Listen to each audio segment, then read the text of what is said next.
네. 먼저 하나님 말씀 제가 먼저 읽도록 하겠습니다. 요한복음 4장에 있는 말씀입니다. 조금 긴 텍스트인데요.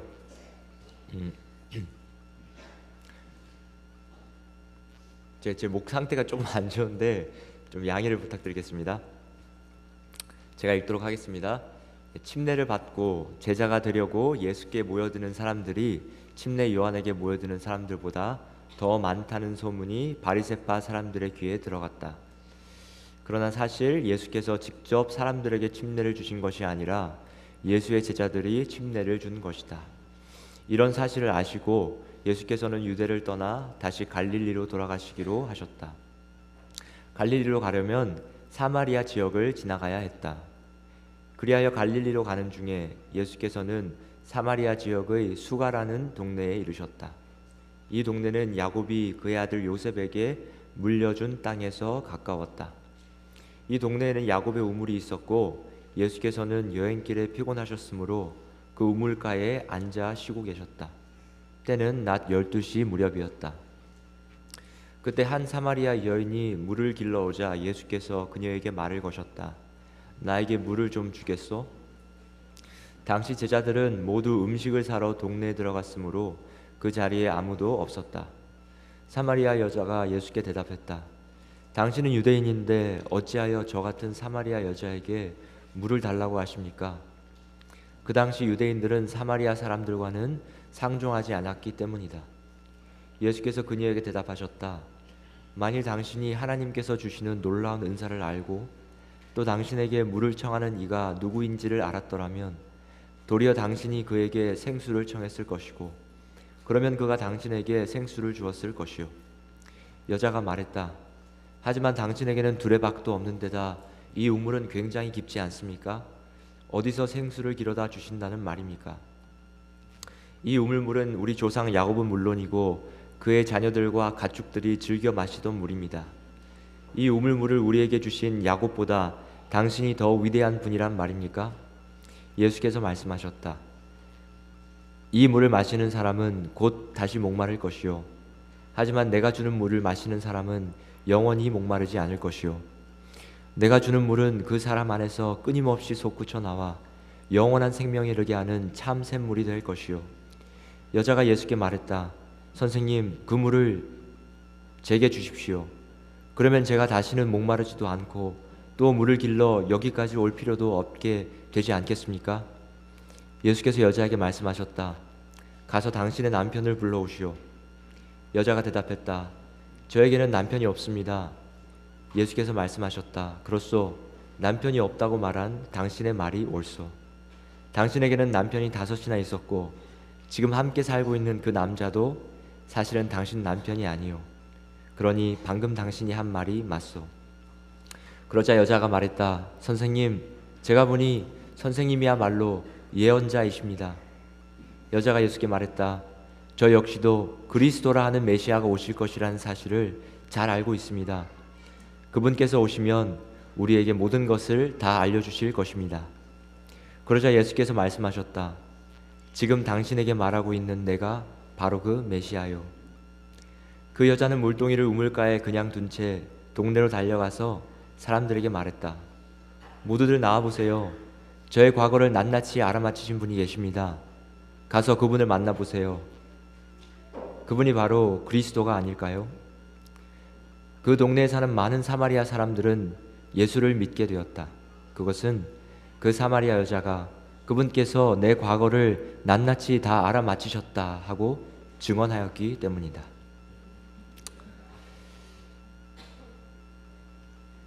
네. 오늘 아름다운 특창 감사드립니다.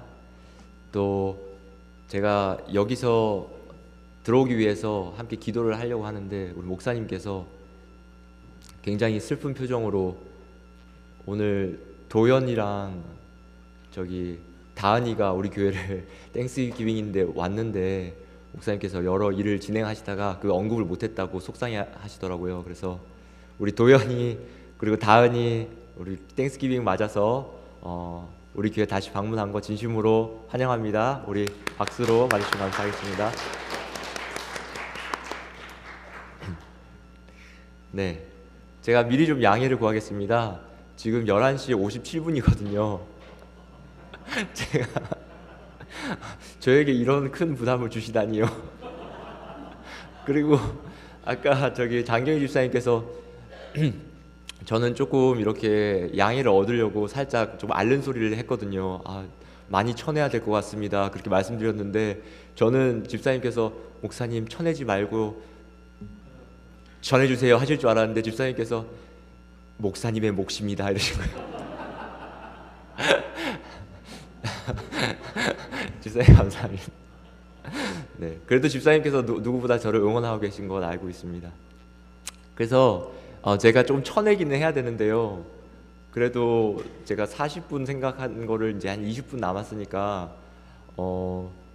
조금 덜 쳐내게 되더라도 이해를 부탁드리겠습니다. 감사합니다. 네, 유다에서 사마리아 수가라는 이 동네, 사마리아 여인이 살고 있는 이 동네까지 거리가 한 70km 정도라고 합니다. 그냥 직선으로. 그럼 당시 지형을 고려했을 때는 예수님이 걸어서 그곳까지 가려면 한 8, 90km 된다고 합니다. 여기 제가 사는 락빌에서 볼티모어까지 직선 거리로 한 6, 70km가 된다고 합니다. 그럼 그 거리를 예수님께서 걸어서 가신 것입니다. 그리고 낮 12시쯤에 수가에 도착했다고 기록하고 있습니다. 요한이 낮 12시였다고 언급을 굳이 했더라고요. 그래서 왜 요한이 낮 12시라고 언급을 했을까? 낮 12시는 어떤 시간이죠? 이 여인에게 있어서는요, 아무도 물을 기르러 오지 않는 시간입니다. 저희가 이제 어떤 분들은 아실 거예요. 최근에 강 목사님이 MBTI 박사학위를 땄다 이런 말 때문에 종종 상담 받으러 오시곤 하는데요. 이제 내향적인 사람은 당연히 아무도 없는 시간에 오면 기분 좋지 않겠습니까? 근데 이 여인이 내향적이었는지는 모르겠지만 어쨌든 아무도 없는 시간, 그리고 가장 햇볕이 뜨거운 시간이죠. 특히 이 사막 기후에서는 이 시간에 물을 뜨러 가는 사람은 없습니다.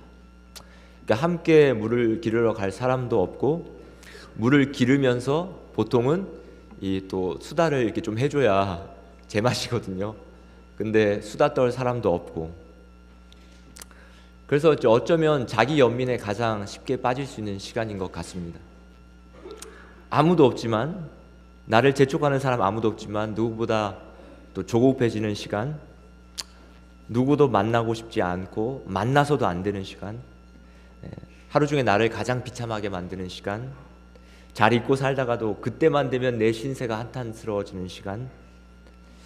이 여인이 예수님을 만난 시간은 낮 12시였다고 성경은 기록합니다. 여러분도 그런 시간 있으십니까? 저는 어릴 때 운동회가 그런 시간이었어요. 제가 좀 운동을 잘하게 생겼습니까? 아니면 못하게 생겼습니까? 네, 성도님들의 사랑이 막 느껴집니다. 네, 제가 지금은 그래도 운동에 이렇게 저 운동 못합니다 이렇게 빼지는 않는데요.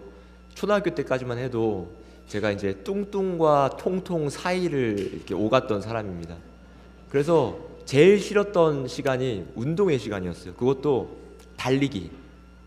제가 거의 꼴찌를 전담했기 때문에 한 번은 제 친구가 짜장면집 아들이었거든요. 근데 그 친구도 좀 몸이 조금 뚱뚱했어요. 그 친구랑 옆에서 딱 서가지고, 아무개야 우리 같이 손잡고 들어가자. 그리고 둘 다 너 아니면 내가 꼴찌인데 그냥 같이 들어가면 안 돼? 그랬더니 좋다는 거예요. 같이 들어가자고. 저는 운동회가 너무 싫었어요. 그래서 운동회만 하면 너무 싫고, 내 어떤 부족함이 드러나는 시간이지 않습니까?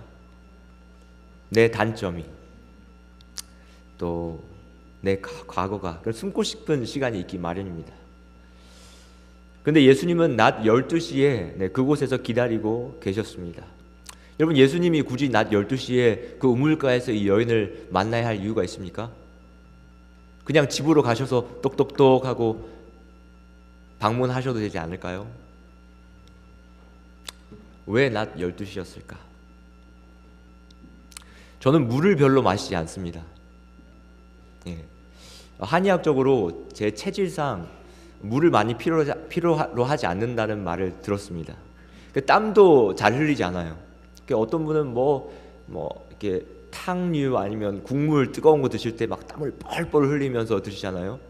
근데 막 저는 아무리 뜨거운 거 먹어도 땀 한 방울 안 나고, 운동을 열심히 해도 제 학생들이 저랑 탁구를 치면 우리만 땀 흘리고 목사님은 뭐 서서 한다느니 땀이 안 났다느니 막 오히려 막 제가 더 마스터 클래스 같다고 그러고, 제가 땀을 거의 흘리지 않습니다. 그래서 물도 잘 안 마시는데요. 근데 물을 정말 원했던 적이 있습니다. 제 인생에서. 그때가 언제였을까요? 제가 초등학교 5학년 때 다니엘 영성 캠프라는 곳에 가서 카누를 탔습니다. 근데 극기 훈련처럼 카누를 타고, 그때 정확하게 기억은 안 나지만 수킬로를 노를 저었습니다. 근데 물 한 방울 안 주는 것입니다. 그러면서 막 극기 훈련이라고 막 물도 안 주고 그렇게 애들을 혹사시켰는데요.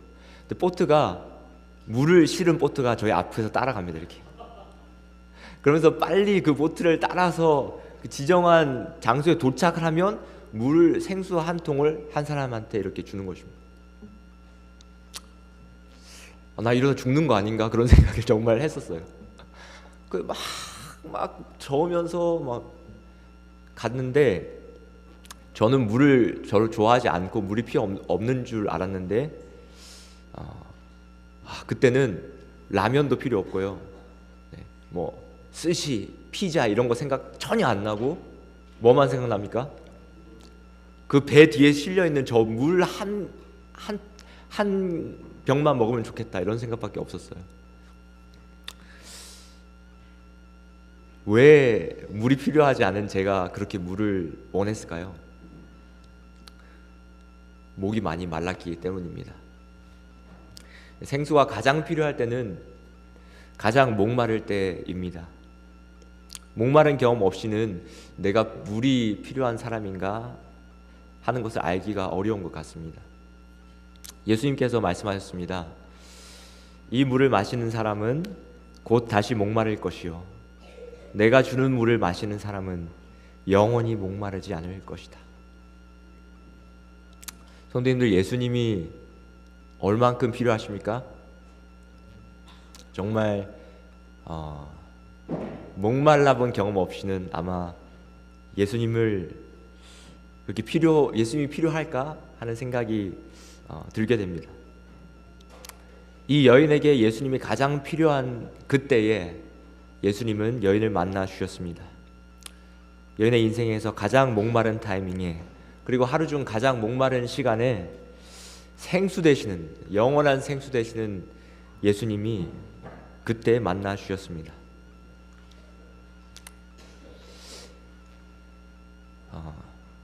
이 동네는 야곱의 우물이 있었고, 예수께서는 여행길에 피곤하셨으므로 그 우물가에 앉아 쉬고 계셨다. 때는 낮 12시 무렵이었다. 그때 한 사마리아 여인이 물을 길러오자 예수께서 그녀에게 말을 거셨다. 그 요한은 예수님이 여행길에 피곤하다고 생각했습니다. 다른 제자들도 마찬가지였던 것 같아요. 그래서 우리 주님이 먹을 것이 필요하시구나. 그래서 다 어떻게 했습니까?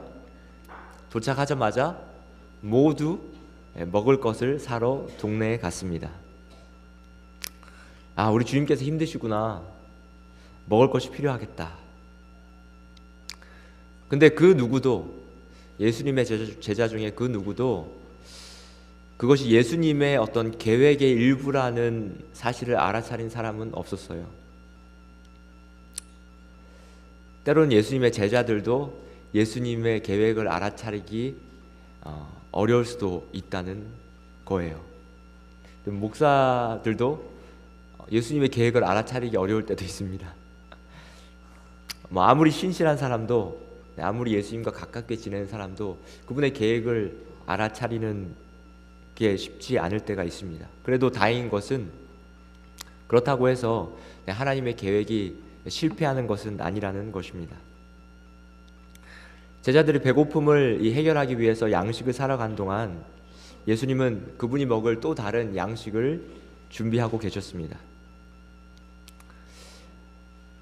이 우물가에서의 휴식은요, 예수님께서 피곤하셔서 사실 쉬러 간 것이 아니라 사마리아 여인의 피곤함을 달래러 가신 철저한 하나님의 계획이었습니다.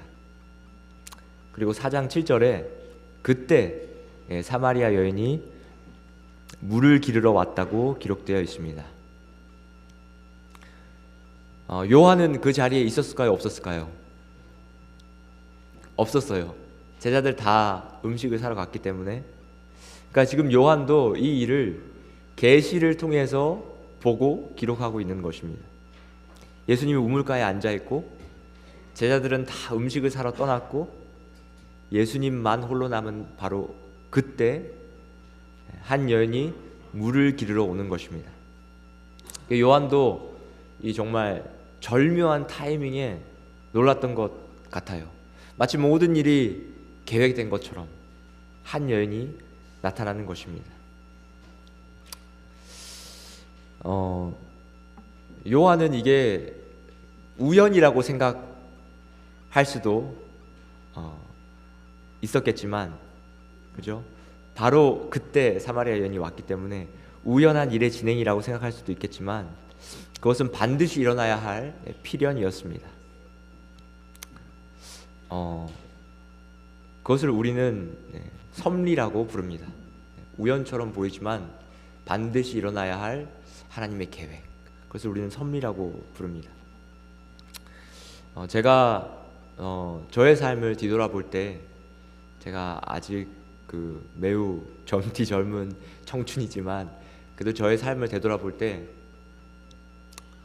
이러한 하나님의 섭리가 내 삶에 어떻게 있었는가 하는 것을 되돌아보면서 우연을 가장한 수많은 일들은 정말 하나님의 계획 속에 있던 일들이었구나 하는 것을 깨닫고 놀랄 수밖에 없습니다. 얼마나 하나님은 나의 생각을 뛰어넘어서 일하시는지, 그분의 생각은 얼마나 높으신지, 그분의 지혜는 얼마나 빛나는지, 어쩌면 나보다 더 나의 삶에 큰 관심을 두시고 또 사려 깊음으로 인도하시는지. 그때 당시에는 한 퍼즐 조각만 볼 수 있었기 때문에 답답할 때도 많고요, 또 부족해 보이는 것 투성이었지만 지나고 보니 그것은 하나님의 큰 그림을 완성시키는 하나의 퍼즐 조각이었음을 깨닫는 순간이 얼마나 많았는지 모르겠습니다. 성경에도 이와 같은 우연을 가장한 필연들이 많지 않습니까? 요셉도 정말 우연하게 팔려간 것처럼 보였지만 하나님의 계획 중에 있었고, 에스더도 우연히 왕비가 된 것처럼 보이지만 하나님이 이스라엘을 구원하기 위한 방편으로 삼으셨고, 다윗도 우연히 형들에게 도시락 갖다 준 것처럼 보이지만 하나님이 다윗을 통해서 이스라엘 백성에게 승리를 가져다 주는 기회로 삼으셨고, 룻이 나오미를 따라서 정말 우연히 이스라엘 땅으로 돌아간 것처럼 보이지만 나중에는 그녀가 다윗 왕의 조상이 되면서 메시아 계보에 이름을 올리게 됩니다. 성도님들, 하늘에 가면요, 제가 기대하는 것이 바로 이런 것입니다. 얼마나 많은 우연의 순간들이 내 인생 속에 지나가면서 그것이 알고 보니 하나님의 계획의 일부였구나 하는 것을 확인하게 될 것인가. 기대되지 않으십니까? 내가 그때 그런 일을 당했는데, 그때 내가 그래서 조금 마음이 괴로웠는데, 그때 내가 조금 어떻게 해야 될지 몰랐는데, 그때 내가 이런저런 일로 참 고생 많이 했는데, 그때는 기도를 많이 해도 마음이 위로되지 않았는데, 하늘나라 가면 어떻게 된다고요? 그 수많은 우연 같은 일들이, 수많은 고난들이, 길었던 외로움의 시간들이 다 하나님의 큰 그림 속에 퍼즐 조각이었구나.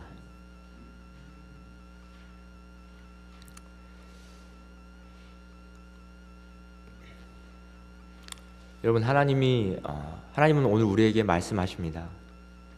아무개야, 나는 너가 가장 필요한 때에 너를 만나러 갈 계획이 있으니까 조금만 더 인내하고 믿음으로 기다려라. 여러분, 성경이 이게 쉬운 삶을 약속하지는 않죠. 하나님의 약속은 결코 쉬운 삶을 이야기하지 않습니다. 그러나 그럼에도 하나님 말씀이 여전히 우리에게 위안이 되고 우리가 희망 가운데서 살아갈 수 있는 것은요, 그런 모든 어려움과 고난과 또 외로움과 그 인고의 시간들은 여전히 내 삶 가운데 있지만, 언젠가는 이 사마리아 여인을 만나신 그 예수께서 가장 필요한 때에 나의 구세주가 되실 것을, 그 약속하신 것을 믿기 때문입니다. 욥이 일찍이 이런 고백을 했습니다. 제가 너무 좋아하는 구절입니다. I know that my Redeemer lives. 내가 알기에는 나의 구속자가 살아 계시니 후일에 그가 땅 위에 서실 것이라. 나의 이 가죽 이것이 썩은 후에 내가 육체 밖에서 하나님을 보리라. 그 얼마나 고통스러웠을까요? 욥이. 제가 이 목이 좀 안 좋다고 서두에 말씀드렸지 않습니까? 심한 감기를 좀 앓았습니다. 그래서 내가 오늘 설교를 할 수 있을까 생각을 했는데 하나님이 또 정말 기도를 응답해 주셔서 지금은 목이 따갑지가 않습니다. 정말 감사드립니다.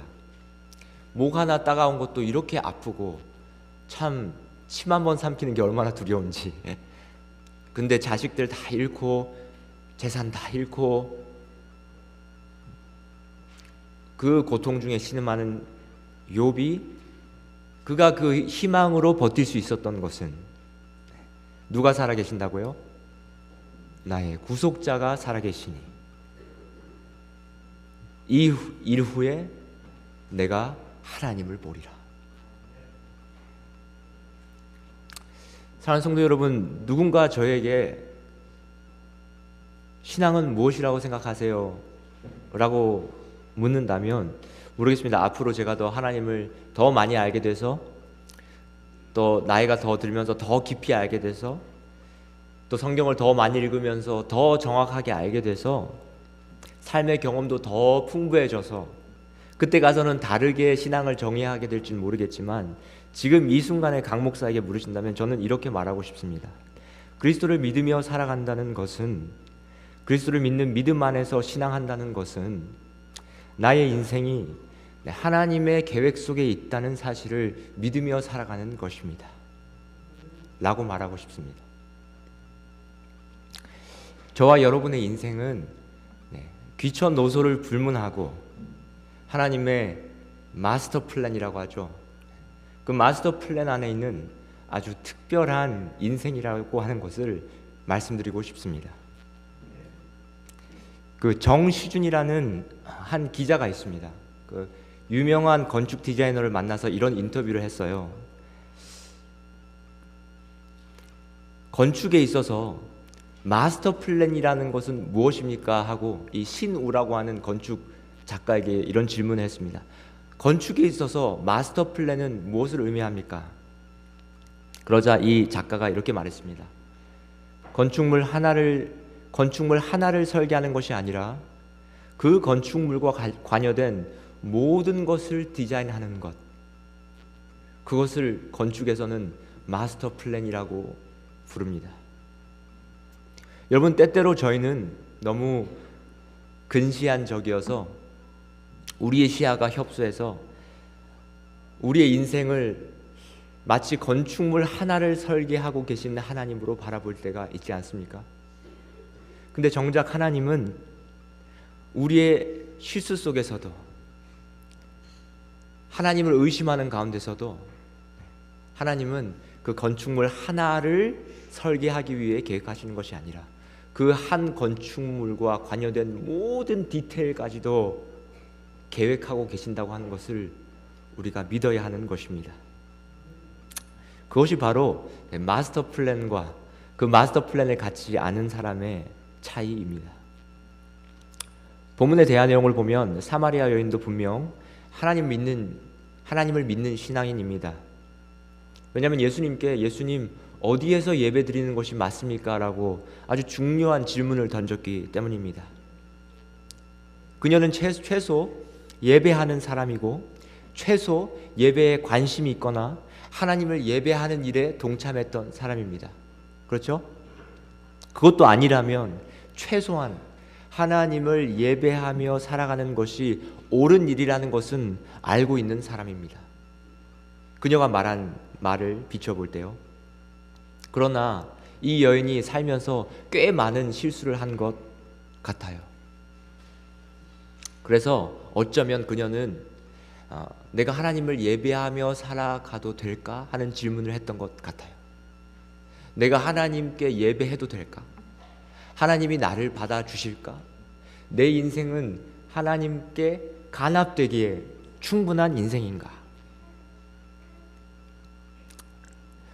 여러분, 우리가 실망하고 좌절될 때, 그녀가 실망하고 좌절할 때 예수님은 그녀를 구원하기 위한 계획을 세우고 계셨습니다.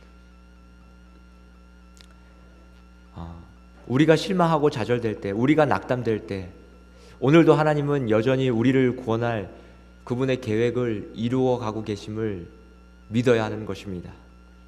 우리의 삶에 닥쳐오는 수많은 불행처럼 보이는 일들, 또 나를 조급하게 만드는 일들, 여러 삶의 문제와 고뇌들이 정말 나의 잘못으로 왔을 수도 있습니다. 나의 실수로 왔을 수도 있습니다. 그러나 그런 와중에도 우리가 해야 될 일은 여전히 하나님의 약속을 믿고 그분의 말씀을 붙들고 그분의 계획이, 그분의 구속이, 나를 향한 그분의 구원이 이루어지기를 인내하며 믿음으로 기다리는 것입니다.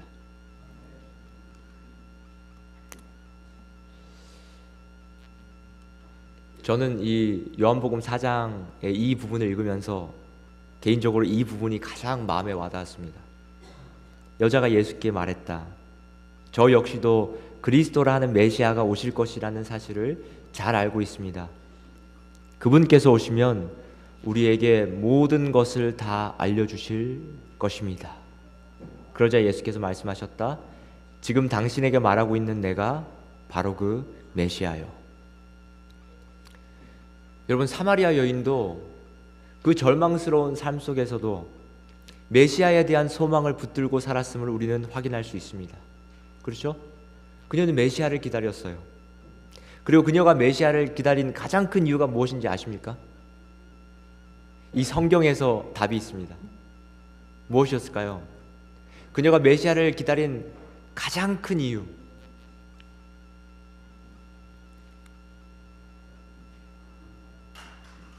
그분께서 오시면 우리에게 모든 것을 다 알려주실 것입니다.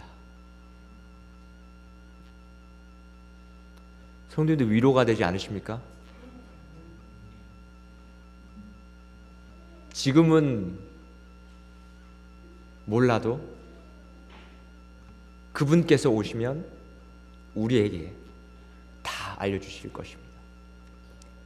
이 사마리아 여인이 그 절망적인 인생 가운데서도 희망을 붙잡고 살 수 있었던 이유가 바로 여기에 있습니다. 누가 오시면요? 메시아가 오시면 우리에게 모든 것을 알려주실 것입니다. 우리도 이러한 희망으로 살아야 되지 않겠습니까? 저는 성도님들 개인이 가정마다 어떤 어려움이 계신지, 또 얼마나 오랫동안 한 기도 제목으로 기도하셨는지, 그것이 응답되지 않아서 얼마나 마음이 조급해지셨는지, 어쩌면 이제 그 기도를 중단하기로 마음 먹으셨는지 저는 알 수가 없습니다. 그러나 한 가지 분명한 것은 지금은 이해가 안 되실지 몰라요. 그렇지만 저희는 믿음 가운데 메시아를 기다려야 한다고 하는 것입니다. 왜냐하면 그분께서 오시면 우리에게 모든 것을 알려주실 것이기 때문입니다. 우리가 지금은 거울을 보는 것 같이 희미하게 보지만 그때는 얼굴과 얼굴을 맞대고 볼 것이며, 지금은 내가 부분적으로 알지만 그때는 하나님이 나를 아신 것처럼 내가 완전하게 알게 될 것입니다. 여러분, 이 말씀의 포인트가 어디에 있는지 아십니까? 하나님이 나를 아신 것처럼 내가 완전하게 알게 될 것입니다. 입니다. 하나님이 나를 아신 것처럼. 이걸 다른 말로 하면 하나님이 나를 완전하게 알고 계셨다는 의미죠. 하나님이 나를 아신 것처럼 내가 완전하게 알게 된다고 했으니까 하나님 나를 어떻게 아셨다는 것입니까? 완전하게 알고 계셨다는 의미죠. 아멘이십니까? 여러분, 성경을 읽으면 이런 무료로 이런 힘을 얻을 수 있습니다.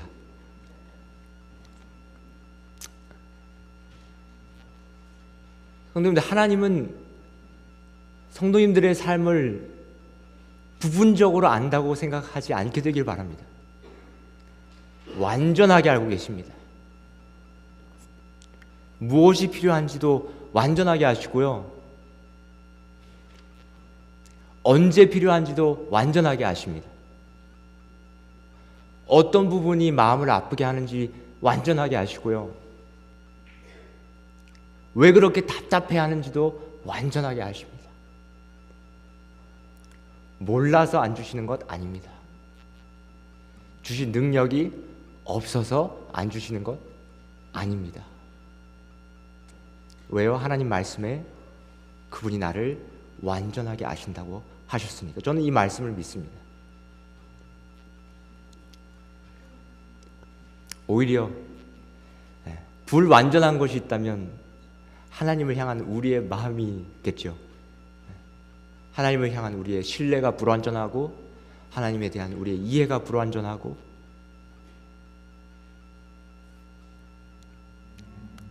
여러분, 둘러가는 것처럼 보이고 답답할 때 기억하시면 좋겠습니다.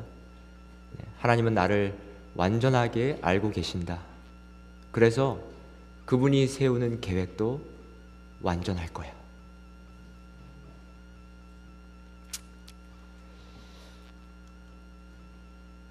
왜 목마름을 허용하시는가?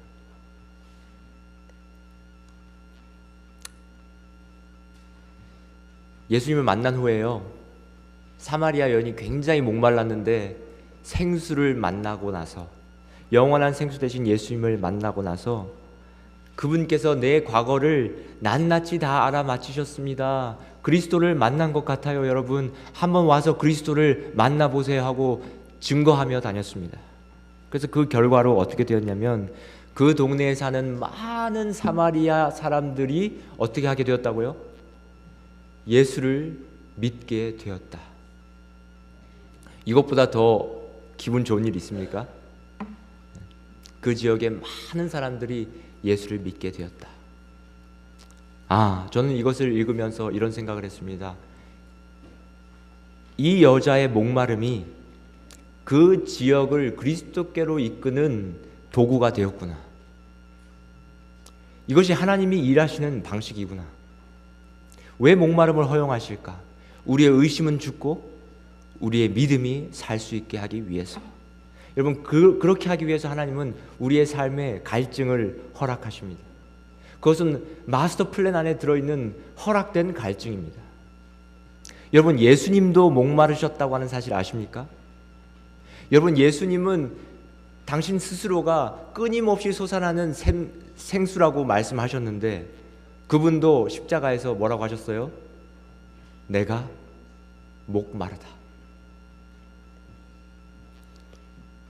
여러분, 하나님도 예수님을 목마르게 놔두셨어요. 저랑 여러분만 목마른 게 아니고요, 이 땅에 살면서 저와 여러분만 왜 이게 잘 안 되지? 왜 이 기도는 아직까지 응답이 안 되지? 왜 이렇게 교회 생활이 힘들까? 저와 여러분만 목마르게 놔두신 것이 아니고 예수님도 목마르게 놔두셨어요. 왜 목마르셨는지 아십니까? 왜 하나님이 목마르게 놔두신지 아십니까?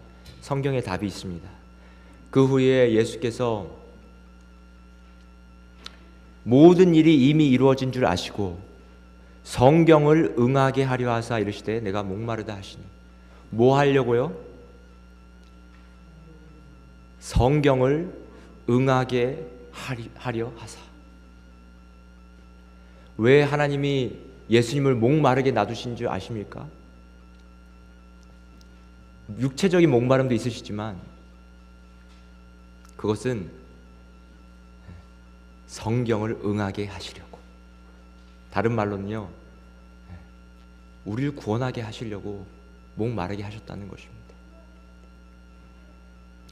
사마리아 여인의 목마름이 그 지역을 그리스도께로 이끄는 도구가 됐던 것처럼 예수님의 목마름 덕택에 저와 여러분이 구원받은 것입니다. 사랑하는 성도 여러분, 나의 목마름 또한 어쩌면 하나님의 계획 가운데 허락된 갈증이라는 것을 믿으십니까? 마스터 플랜 안에 들어있는 이 허락된 갈증, 여러분 조금 힘드시더라도 사마리아 여인을 만나러 가셨던 그 예수님 오늘도 여전히 동일하십니다. 예수님은 이미 저희를 구원하시기 위해서, 우리의 목마름을 해결하시기 위해서 이미 출발하셨습니다. 이미 He's on His way. 여러분께 당도할 그 시간, 여러분과 만날 시간, 영원한 생수로 여러분의 목마름을 채워줄 그 시간을 기다리고 계심을 믿게 되시길 바랍니다. 이 허락된 갈증, 여러분 이제 한 해가 거의 저물어 가죠. 많은 목마름 우리 삶 가운데 있었다면 하나님 말씀 가운데서 또 예수님을 경험하는 가운데서 그 목마름 채우시고, 아직 해결되지 않은 갈증 마스터 플랜 안에 있다고 하는 사실 굳게 믿으시며 주님 믿는 믿음 안에서 기쁨 누리시는 우리 저와 여러분 되길 바라며 말씀을 줄이겠습니다.